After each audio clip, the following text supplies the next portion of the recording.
নমস্কার। পশ্চিমবঙ্গ সমগ্র শিক্ষা মিশন, বিদ্যালয় শিক্ষা বিভাগ, পশ্চিমবঙ্গ সরকারের উদ্যোগে বাংলা শিক্ষা ক্লাসরুমে সকলকে স্বাগত জানাই। আমি শ্রীমতী স্বাতী ভৌমিক, বেহালা হাই স্কুলের ইতিহাস বিষয়ের সহশিক্ষিকা। প্রিয় ছাত্রছাত্রীরা, আজকে আমি তোমাদের একাদশ শ্রেণীর ইতিহাস বিষয়ের সেমিস্টার 2 এর ইউনিট 5 এর অধ্যায় পরিবর্তনশীল ঐতিহ্যের পার্ট একক ক্রুসেড বা ধর্মযুদ্ধের দ্বিতীয় পর্ব নিয়ে আলোচনা করব। এসো আমরা দেখে নিই দ্বিতীয় পর্বে কি কি রয়েছে। পূর্ববর্তী ক্লাসে আমি প্রথম পর্ব নিয়ে আলোচনা করেছি। সেখানে ক্রুসেডের একটি চার্টে তোমাদের দেখানো হয়েছিল পর্যায়গুলি। প্রথম 4টি যুদ্ধ, যেটি 3টে পর্যায়ে বিভক্ত করেছিলাম পূর্ববর্তী চার্টে। দ্বিতীয় পর্বের এই ক্লাস শুরু করব তার পরবর্তী যে ক্রুসেডগুলো হয়েছিল, অর্থাৎ পঞ্চম ক্রুসেড থেকে অষ্টম ক্রুসেড পর্যন্ত কারা কারা সেখানে অংশগ্রহণ করেছিলেন, পোপ কারা ছিলেন, সেই ক্রুসেডগুলির মধ্যে কোন ক্রুসেডগুলি কি নামে পরিচিত সেগুলো সম্পর্কে আলোচনা করব এবং অবশ্যই সেখানে দেখে নেব সালগুলো কি। ক্রুসেডের অন্যতম গুরুত্বপূর্ণ সালগুলি হচ্ছে পঞ্চম ক্রুসেড। ইতিপূর্বে আমরা যে ক্রুসেডগুলো পড়ে এসেছি সেগুলো প্রত্যেকটিই ছিল খুবই গুরুত্বপূর্ণ, এবং বর্তমান যে দ্বিতীয় পর্ব নিয়ে আলোচনা করব সেখানে যে সালগুলি রয়েছে পঞ্চম থেকে একদম অষ্টম ক্রুসেড পর্যন্ত প্রত্যেকটি সালই গুরুত্বপূর্ণ, এবং সালগুলোর সম্পর্কে জানার পাশাপাশি আমরা ক্রুসেডগুলোর সম্পর্কেও আলোচনা করব। এই পর্বে শুধু ক্রুসেডের নিয়ে আলোচনার পাশাপাশি তার ব্যর্থতার কারণ এবং প্রভাব বা ফলাফল নিয়েও কিন্তু আমরা আলোচনা করব। তাহলে শুরু করি আজকের পার্ট একক ক্রুসেড বা ধর্মযুদ্ধের দ্বিতীয় পর্ব। তোমরা চার্টে দেখতে পাচ্ছ তৃতীয় পর্যায়ে রয়েছে পঞ্চম ক্রুসেড। তৃতীয় পর্যায় কিন্তু দুটো ভাগে বিভক্ত ছিল। তৃতীয় পর্যায়ের প্রথম পর্যায়ে যেটি ছিল সেটিতে ছিল চতুর্থ ক্রুসেড, 1202 থেকে 1204 খ্রিস্টাব্দ পর্যন্ত যেটি সংগঠিত হয়েছিল, এবং ওটি আমরা প্রথম পর্বে আলোচনা করেছি। তৃতীয় পর্যায়ে দ্বিতীয় ভাগে রয়েছে পঞ্চম ক্রুসেড, খুবই গুরুত্বপূর্ণ একটি ক্রুসেড। পঞ্চম ক্রুসেড সংগঠিত হয়েছিল 1217 থেকে 1221 খ্রিস্টাব্দে। উল্লেখযোগ্য অংশগ্রহণকারীরা ছিলেন হাঙ্গেরির শাসক অ্যান্ড্রু, মিসরের সুলতান আল কামিল। সমকালীন যিনি পোপ ছিলেন তিনি ছিলেন তৃতীয় হনোরিয়াস, এবং এর অপর নাম ছিল শিশুদের ক্রুসেড। এটি একটি খুবই দুঃখজনক ক্রুসেডের ঘটনা, যেখানে শিশুরাও অংশগ্রহণ করছে। পঞ্চম ক্রুসেডের ডাক দিয়েছিলেন তৃতীয় ইনোসেন্ট, কিন্তু শুরু হওয়ার ঠিক আগেই 1216 খ্রিস্টাব্দে তিনি মারা যান। পরবর্তীকালে পোপ হন তৃতীয় হনোরিয়াস। তিনি এই ক্রুসেডে নেতৃত্ব দিয়েছিলেন। এরপরে রয়েছে তৃতীয় পর্যায়ের অন্যতম গুরুত্বপূর্ণ ক্রুসেড, ষষ্ঠ ক্রুসেড। 1228 থেকে 1229 খ্রিস্টাব্দ পর্যন্ত এই ক্রুসেড সংগঠিত হয়েছিল। এখানে উল্লেখযোগ্য অংশগ্রহণকারীরা ছিলেন পবিত্র রোমান সম্রাট দ্বিতীয় ফ্রেডেরিক এবং মিশরের সুলতান আল কামিল। সমকালীন পোপ ছিলেন নবম গ্রেগরি। এই ক্রুসেডের অন্যতম নাম ছিল দ্বিতীয় ফ্রেডেরিকের ক্রুসেড। তৃতীয় পর্যায়ে ছিল সপ্তম ক্রুসেড, 1248 থেকে 1254 খ্রিস্টাব্দ পর্যন্ত এই ক্রুসেড চলেছিল। এখানে যিনি নেতৃত্ব দিয়েছিলেন তিনি ছিলেন ফ্রান্সের রাজা নবম লুই। সমকালীন পোপ ছিলেন চতুর্থ ইনোসেন্ট, এবং এই ক্রুসেডকে বলা হয় নবম লুইয়ের ক্রুসেড। শেষ ক্রুসেড অষ্টম ক্রুসেড 1270। ফ্রান্সের রাজা নবম লুই এই ক্রুসেডারদের হয়ে নেতৃত্ব দিয়েছিলেন এবং এই ক্রুসেডকে তাই বলা হয় নবম লুইয়ের দ্বিতীয় ক্রুসেড। এবং এই ক্রুসেডে আমরা দেখতে পাচ্ছি পোপের সম্মতি বা অনুমতি ছাড়াই নবম লুই নিজের উদ্যোগে এই অষ্টম ক্রুসেড সংগঠিত করেছিলেন। 1270 খ্রিস্টাব্দে এই অষ্টম ক্রুসেডের ডাক দিয়েছিলেন নবম লুই। এবার আমরা দেখে নেব পঞ্চম ক্রুসেডে সম্পর্কে একটু জেনে নিই। পঞ্চম ক্রুসেড 1217 থেকে 1221 খ্রিস্টাব্দ পর্যন্ত এই ক্রুসেড সংগঠিত হয়েছিল। মধ্যপ্রাচ্যের রাজনৈতিক অস্থিরতার সুযোগ নিয়ে পোপ তৃতীয় ইনোসেন্ট 1215 খ্রিস্টাব্দে ল্যাটেরান ধর্ম সম্মেলন আহ্বান করেছিলেন, যেখানে জেরুজালেম উদ্ধারের জন্য অপর একটি ধর্মযুদ্ধ অর্থাৎ পঞ্চম ক্রুসেডের সিদ্ধান্ত গ্রহণ করা হয়। পোপের আহ্বানে সাড়া দিয়ে হাঙ্গেরির শাসক অ্যান্ড্রুর নেতৃত্বে হাঙ্গেরি, জার্মানি ও অস্ট্রিয়ার খ্রিস্টান জনতা জলপথে অভিযান শুরু করে 1217 খ্রিস্টাব্দে। জেরুজালেম যেহেতু মিশরীয় সুলতানের অধীনে ছিল, সেজন্য ধর্মযোদ্ধারা প্রথমেই মিশর আক্রমণ করেন। মিশরের বিখ্যাত বন্দর দামিয়েট্টার দখল তারা নিয়ে নেয়। সমকালীন মিশরের সুলতান ছিলেন আল কামিল। তিনি বিপদে পড়ে সমঝোতার প্রস্তাব দেন, কিন্তু বন্দর প্রত্যার্পণের বিনিময়ে জেরুজালেমের অধিকাংশ অঞ্চল খ্রিস্টানদের হাতে তুলে দিতেও তিনি রাজি হন।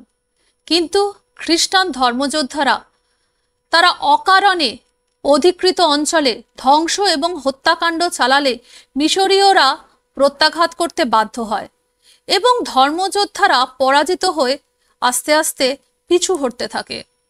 শেষ পর্যন্ত মিশরের সঙ্গে ক্রুসেডারদের একটি চুক্তি হয়।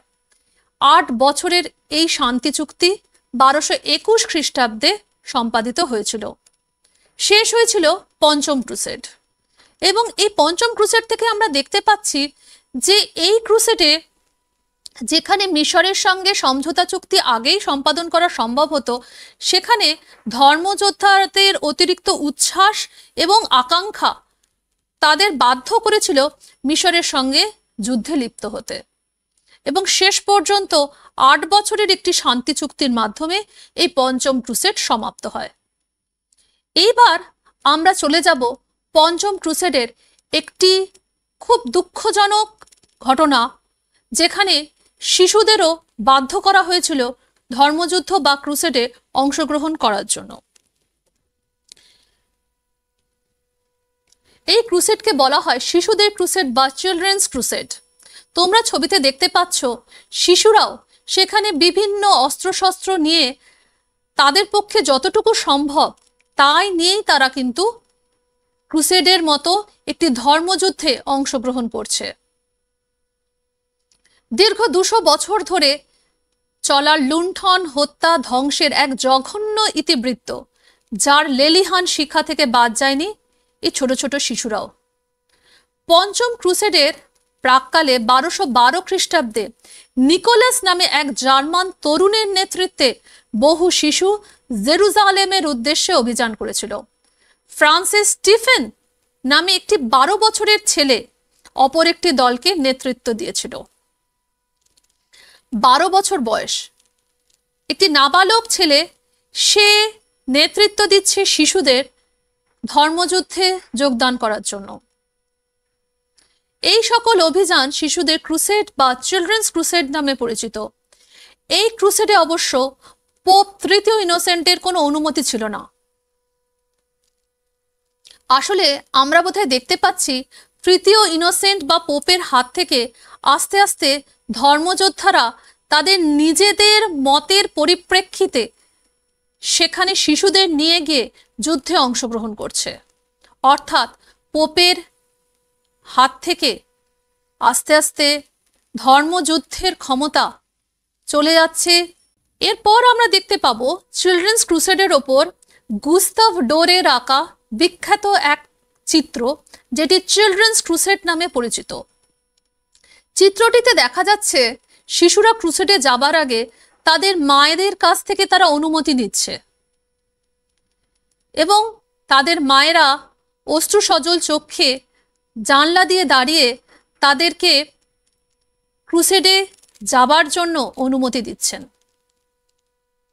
এবারে দেখে নেব এই ঘটনার কেন শিশুদেরও অংশগ্রহণ করতে হচ্ছে তার কিছু বিশদ বিবরণ। কিছু সুযোগ সন্ধানী ব্যক্তি এবং যাজক শিশুদের ধর্মীয় আবেগকে কাজে লাগিয়েছিল এবং চেষ্টা করেছিল তাদের নিজেদের স্বার্থ সিদ্ধি করতে।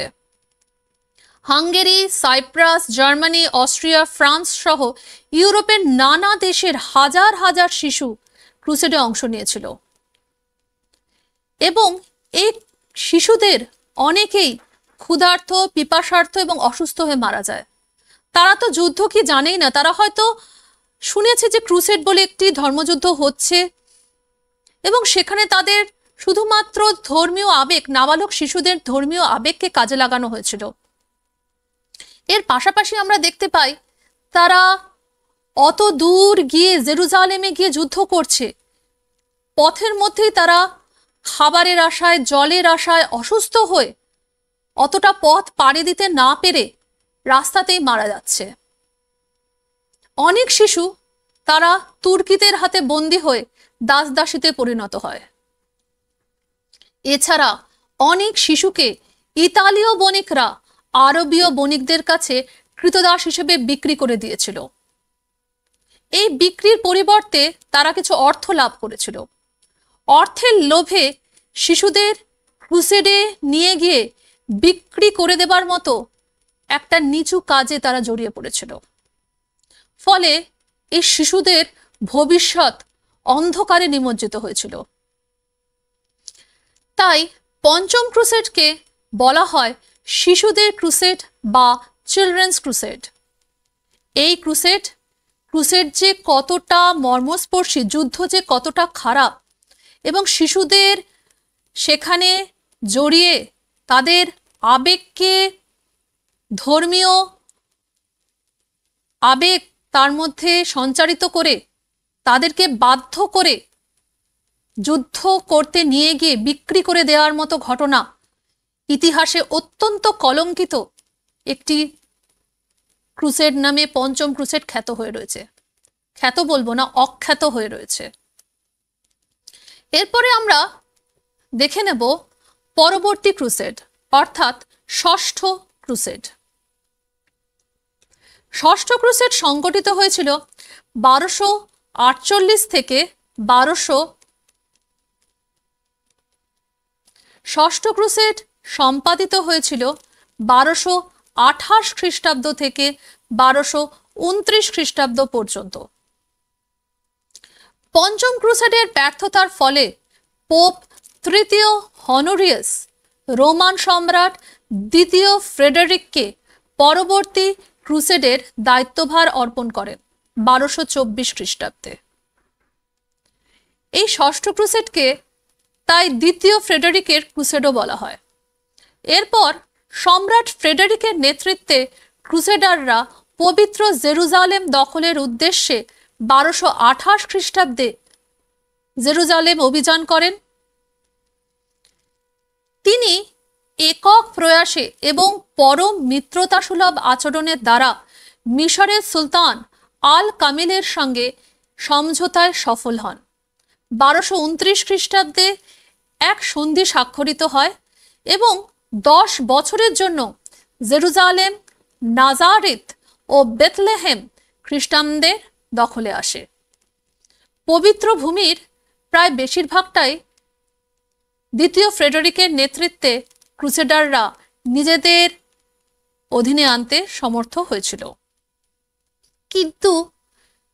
কিন্তু নিরঙ্কুশ ক্ষমতা অর্জনের অভিলাষী পোপ নবম গ্রেগরি এই চুক্তিকে খ্রিস্টান জগতের পক্ষে অবমাননাকর বলে মনে করেন। ফলে 1244 খ্রিস্টাব্দে জেরুজালেমের ওপর পুনরায় মুসলমানদের পুরনো আধিপত্য প্রতিষ্ঠিত হয়। এরপর আমরা চলে আসব সপ্তম ক্রুসেডে। 1248 থেকে 1254 খ্রিস্টাব্দ পর্যন্ত এই সপ্তম ক্রুসেড চলেছিল। 1244 খ্রিস্টাব্দে মুসলিম বাহিনী জেরুজালেম দখলের সংবাদ ইউরোপে পৌঁছানো মাত্র পোপ চতুর্থ ইনোসেন্ট এবং ধর্মভীরু ফরাসি রাজা নবম লুই অত্যন্ত মর্মাহত হন। সপ্তম ক্রুসেড 1248 থেকে 1254 খ্রিস্টাব্দ পর্যন্ত সংগঠিত হয়েছিল। 1244 খ্রিস্টাব্দে মুসলিম বাহিনী কর্তৃক জেরুজালেম দখলের সংবাদ যখন ইউরোপে পৌঁছয়, পোপ চতুর্থ ইনোসেন্ট এবং ধর্মভীরু ফরাসি রাজা নবম লুই অত্যন্ত মর্মাহত হন। এর কিছুকাল পরে অর্থাৎ 1248 খ্রিস্টাব্দে নবম লুই, যিনি সেন্ট লুই নামে পরিচিত ছিলেন, তারা বিশুদ্ধ ধর্মীয় প্রেরণা থেকে সপ্তম ক্রুসেডে নেতৃত্ব দিতে এগিয়ে আসেন। সপ্তম ক্রুসেডে নেতৃত্ব দানের জন্য এই ক্রুসেড নবম লুইয়ের ক্রুসেড বলে পরিচিত লাভ করে। সপ্তম ক্রুসেডের জন্য কোনো বিশেষ প্রচার বা প্রস্তুতি ছিল না। শেষ পর্যন্ত নবম লুই মুসলিম বাহিনীর কাছে পরাজিত এবং বন্দী হন। জেরুজালেমের ওপর পুনরায় মুসলিম কর্তৃত্ব বজায় থাকে। এরপরে আসছি অষ্টম ক্রুসেডে। অষ্টম ক্রুসেড হলো দীর্ঘ 200 বছরের ইতিহাসের শেষ ক্রুসেড। 1096 খ্রিস্টাব্দে শুরু হওয়া সেই ক্রুসেডের অন্তিম ক্রুসেড হচ্ছে অষ্টম ক্রুসেড। 1270 খ্রিস্টাব্দে নবম লুই, যিনি সেন্ট লুই নামে পরিচিত ছিলেন এবং ফরাসি রাজা ছিলেন, তিনি আবার ফরাসি বাহিনী নিয়ে জলপথে অভিযান পরিচালনায় উদ্যোগী হয়েছিলেন। তিনি ভেবেছিলেন যে মিশরের বদলে টিউনিশিয়া আক্রমণ করবেন এবং আক্রমণ করেনও, কিন্তু রোগ ব্যাধি, মরুভূমির অত্যাধিক তাপ, গরমে তার বাহিনী ধ্বংস হয়ে যায়। সম্রাট নবম লুইও টিউনিশিয়ায় অসুস্থ হয়ে মারা যান। লুইয়ের মৃত্যুর পর তার বাহিনীর যারা অবশিষ্ট ছিলেন তারা স্বদেশে ফিরে যেতে বাধ্য হয়। জেরুজালেম মুসলিম অধিকারী থেকে যায়। অষ্টম ক্রুসেডের অবসানের পরেও দুপক্ষের মধ্যে আরো ছোট বড় বিক্ষিপ্ত সংঘর্ষ চলেছিল। 1291 খ্রিস্টাব্দের পর যার অবসান ঘটে। এই সময় থেকেই জেরুজালেমে খ্রিস্টানদের বা ল্যাটিন রাজ্যের অস্তিত্বের বিন্দুমাত্র অবশিষ্ট ছিল না। সপ্তম ক্রুসেডের ব্যর্থতার পর পুনরায় অষ্টম ক্রুসেড সংগঠিত করেছিলেন বলে এই অষ্টম ক্রুসেডকে বলা হয় লুইয়ের দ্বিতীয় ক্রুসেড। এরপরে আমরা আবার ক্রুসেডারদের অভিযানের ম্যাপে একটু চোখ রাখব। প্রথম 4টে ক্রুসেড আমি প্রথম পর্বে আলোচনা করেছি। এরপরে আমরা দেখব ফ্রেডেরিক II এবং লুই IX বা নবম লুই, তাদের যাত্রাপথ। তোমরা দেখতে পাচ্ছ ম্যাপে যে কিভাবে প্রাচ্যের পথে ক্রুসেডাররা যাত্রা করেছেন শুধুমাত্র জেরুজালেম অধিকারের জন্য। জেরুজালেম অধিকারের জন্য কখনো স্থলপথে কখনো জলপথে তারা যাত্রা করেছেন। ক্রুসেডের এই যে যাত্রাপথ দেখে মনে হয় যে শিশুদের পক্ষে এত দূর রাস্তা পরিক্রমা করা কি সহজ ছিল? তারা তো ছোট নাবালক শিশু, তাদের পক্ষে অত দূর গিয়ে যুদ্ধ করা, শুধুমাত্র ধর্মীয় আবেগের কারণে গিয়ে যুদ্ধ করা কতটা নিষ্ঠুর ছিল সেটি বোধহয় ইতিহাসে একটি অখ্যাত ঘটনা হিসেবে গুরুত্ব পেয়ে আসছে, কলঙ্কিত ঘটনা। এবার আমরা দেখে নেব ক্রুসেডের ব্যর্থতার কতগুলি কারণ। ব্যর্থতার কি কারণ ছিল? ক্রুসেডের ব্যর্থতার কারণ আলোচনা করতে গিয়ে আমরা দেখব যে প্রায় প্রতিটি যুদ্ধেই খ্রিস্টানদের অবনমন ঘটেছিল। পোপের উচ্চাকাঙ্ক্ষা সেখানে ধুলোয় অবদমিত হয় এবং শেষ পর্যন্ত আমরা দেখতে পাই যে এই যে দীর্ঘ 200 বছর ধরে চলে আসা এই ক্রুসেড, তার ফলে রোমান চার্চ খ্রিস্টানদের ওপর কিছুটা হলেও প্রভুত্ব বিস্তার করতে সক্ষম হয়েছিল। গ্রিক চার্চ সেখানে অনেকটাই পিছিয়ে পড়ে এবং রোমান চার্চের প্রধান হিসেবে পোপের ক্ষমতা নিরঙ্কুশ হয়ে ওঠে। ব্রিটিশ ঐতিহাসিক উইলসন তাই বলেছেন যে ক্রুসেডগুলি ছিল মধ্যযুগের ধর্মান্ধতা এবং নির্বুদ্ধিতার প্রতিফলন ছাড়া আর কিছুই না।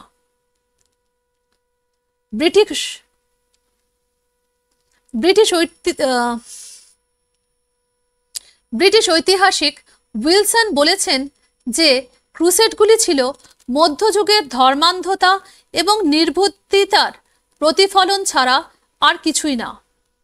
বস্তুত সহজাত নানা ত্রুটির কারণে শেষ পর্যন্ত পুণ্যভূমি পুনরুদ্ধারের কাজ অসমাপ্ত রেখেই ক্রুসেডগুলি পরিত্যক্ত হয়েছিল।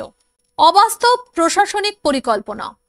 হেনরি পিভেনের মতে সিরিয়া বা প্যালেস্টাইন দখল করলেও সেগুলি নিয়ন্ত্রণে রাখা সম্ভব ছিল না ক্রুসেডারদের পক্ষে।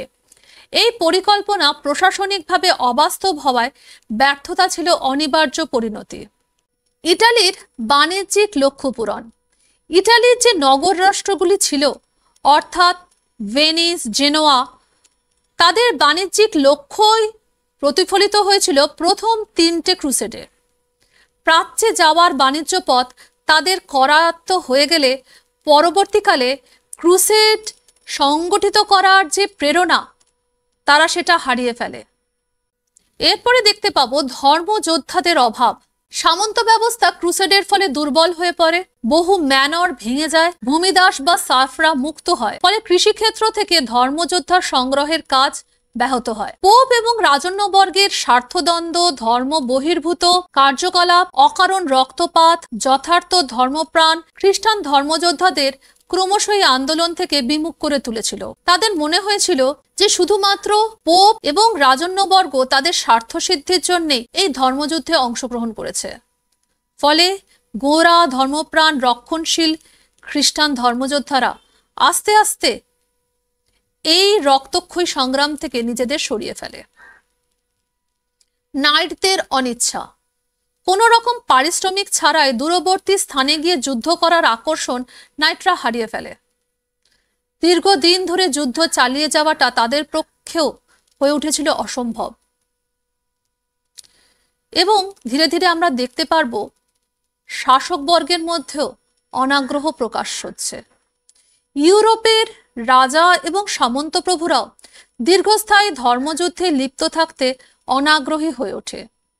প্রায় 200 বছর ব্যাপী এই যুদ্ধে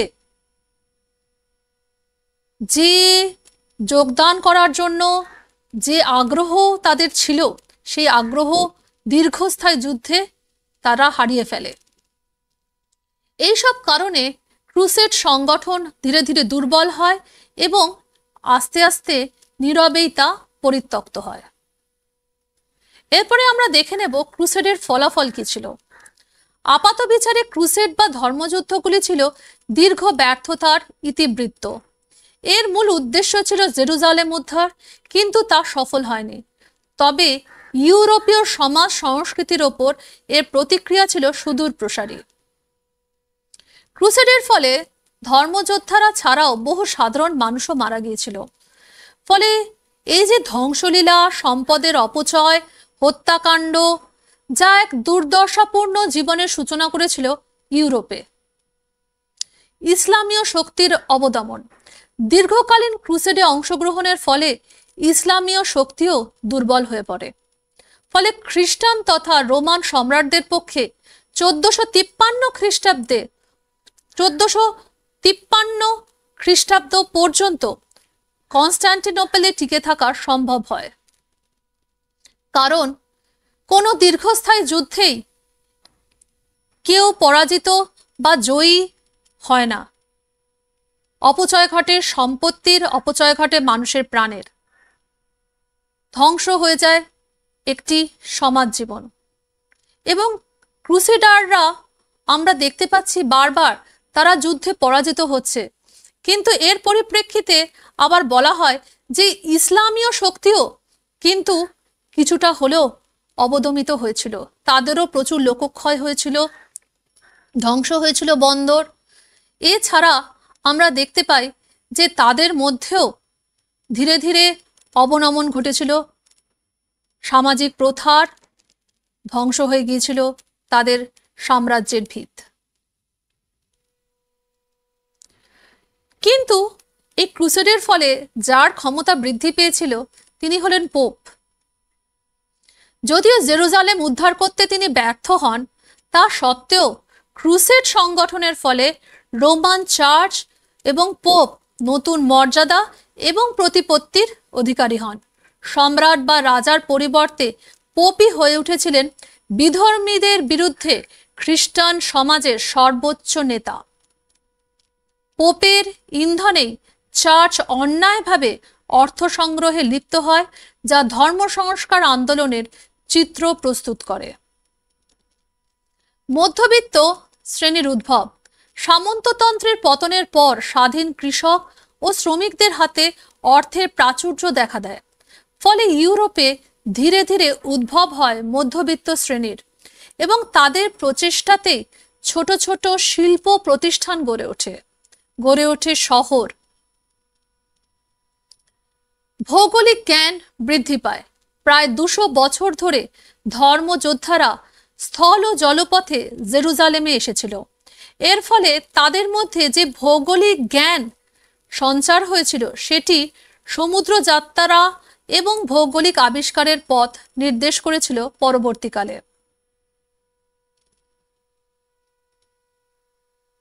ক্রুসেডের সর্বাত্মক ফলাফল হলো নবজাগরণের পদধ্বনি। ক্রুসেডের এক যুগান্তকারী ফল ছিল ইউরোপের সমাজ, সাহিত্য এবং ভাবনাচিন্তার জগতে এক আমূল পরিবর্তনের পূর্বাভাস। জেরুজালেম অধিকার তাদের মধ্যে এনে দিয়েছিল প্রাচ্য সংস্কৃতির সঙ্গে পরিচয়। যুদ্ধ করতে গিয়ে তারা জানতে পারল প্রাচ্য সংস্কৃতি এবং ইসলামীয় শক্তির সঙ্গে যুদ্ধে তারা কতটা পিছিয়ে রয়েছে, এবং ইসলামীয় যে সাহিত্য, সংস্কৃতি, গণিত চর্চায় তারা কতটা এগিয়ে রয়েছে তার তুলনা তারা করতে পারল। এবং এর ফলে ইউরোপীয়দের মধ্যে প্রাচ্যের সংস্পর্শে নবচেতনার উন্মেষ ঘটল, সূচনা হলো নবজাগরণের। ক্রুসেডের হাত ধরে প্রাচ্যের দেশগুলিতে ইউরোপীয় বাণিজ্যের পুনরুজ্জীবন ঘটে। প্রাচ্য এবং পাশ্চাত্য উভয়ই বাণিজ্যে অংশগ্রহণ করে এবং বাণিজ্যের পাশাপাশি শিল্পেও অগ্রগতির পথ প্রশস্ত হয়। ক্রুসেডের ফলে প্রাচ্য এবং পাশ্চাত্যের যে যোগাযোগ স্থাপিত হয়, পরোক্ষভাবে সেটা কিন্তু বিশ্বের ইতিহাসকে প্রভাবিত করেছিল। ইউরোপীয়রা জানতে পেরেছিল যে প্রাচ্য সংস্কৃতি কতটি উদার, কতটা তাদের সমাজ, সংস্কৃতি, যুদ্ধক্ষেত্রেও অস্ত্র চালনায় তারা কতটা এগিয়ে রয়েছে, সেই সম্পর্কে তারা জ্ঞান লাভ করে। এইভাবে ক্রুসেডের ফলাফল একদিকে যেমন দেখা যাচ্ছে যে পোপের ক্ষমতা বৃদ্ধি করছে এবং খ্রিস্টান জগতে রাজাদের পরিবর্তে পোপই হয়ে উঠেছেন নিয়ন্ত্রা, তিনি নিয়ন্ত্রণ করছেন সকল খ্রিস্টান জগৎকে। অন্যদিকে ইউরোপের সঙ্গে ব্যবসা বাণিজ্যের মাধ্যমে প্রাচ্য সভ্যতা এবং সংস্কৃতির উন্মেষ ঘটছে। তার পরিপ্রেক্ষিতে ইউরোপে সূচনা হচ্ছে নবজাগরণের। ইউরোপে ঘটছে নতুন নতুন সাহিত্য, সংস্কৃতির উন্মেষ, মানবতাবাদ জাগরিত হচ্ছে। ধর্ম সংস্কার আন্দোলনের সূচনা হচ্ছে এবং সর্বোপরি ভৌগোলিক আবিষ্কারের অর্থাৎ নতুন দেশ আবিষ্কার, শুধু দেশ আবিষ্কারই নয় তার পাশাপাশি অজানাকে জানার আগ্রহ প্রকাশিত হচ্ছে ইউরোপীয়দের মধ্যে। এসো দেখে নি এই বিষয়ের উপর কি কি প্রশ্ন হতে পারে। দ্বিতীয় পর্বে তোমাদের পঞ্চম থেকে অষ্টম ক্রুসেড অবধি পড়ানো হলো। এই পর্বে তোমাদের 3 নম্বর এবং 4 নম্বরের সংক্ষিপ্ত প্রশ্নের উত্তরগুলি যদি তোমরা তৈরি করে নাও তাহলে আশা করি আগামী যে পরীক্ষা রয়েছে তাতে তোমরা সাফল্য লাভ করবে। সংক্ষিপ্ত প্রশ্নগুলির উত্তর দাও। কোন ক্রুসেডকে কেন শিশুদের ক্রুসেড বলা হয়? দ্বিতীয় প্রশ্ন, পুণ্যভূমি জেরুজালেম পুনরুদ্ধার অসমাপ্ত রেখে ক্রুসেড কেন পরিত্যক্ত হলো? দ্বিতীয় যেটি 4 নম্বরের প্রশ্ন সেটি হচ্ছে সংক্ষিপ্ত প্রশ্নগুলোর উত্তর দাও। টিকা লেখো ষষ্ঠ ক্রুসেড। দ্বিতীয় প্রশ্ন, ক্রুসেডের ফলাফল সংক্ষেপে লেখো। তৃতীয় প্রশ্ন, ক্রুসেডের মাধ্যমে কিভাবে পোপের ক্ষমতা বৃদ্ধি পেয়েছিল? আশা করি তোমরা এই প্রশ্নগুলি অনুশীলন করবে, প্রত্যেকে ভালো থাকবে, সাবধানে থাকবে এবং এই চ্যাপ্টারে বা এই অধ্যায়ে এই ক্রুসেড সংক্রান্ত 3 নম্বর এবং 4 নম্বরের প্রশ্নগুলি ভালো করে গল্পের মতো অনুশীলন করবে এবং পড়বে, তাহলেই মনে হয় আগামী পরীক্ষায় তোমরা সাফল্য লাভ করবে। আজ ক্রুসেডের প্রথম পর্ব এবং দ্বিতীয় পর্ব নিয়ে আলোচনা করলাম। এখানেই আমার বক্তব্য শেষ করছি। নমস্কার।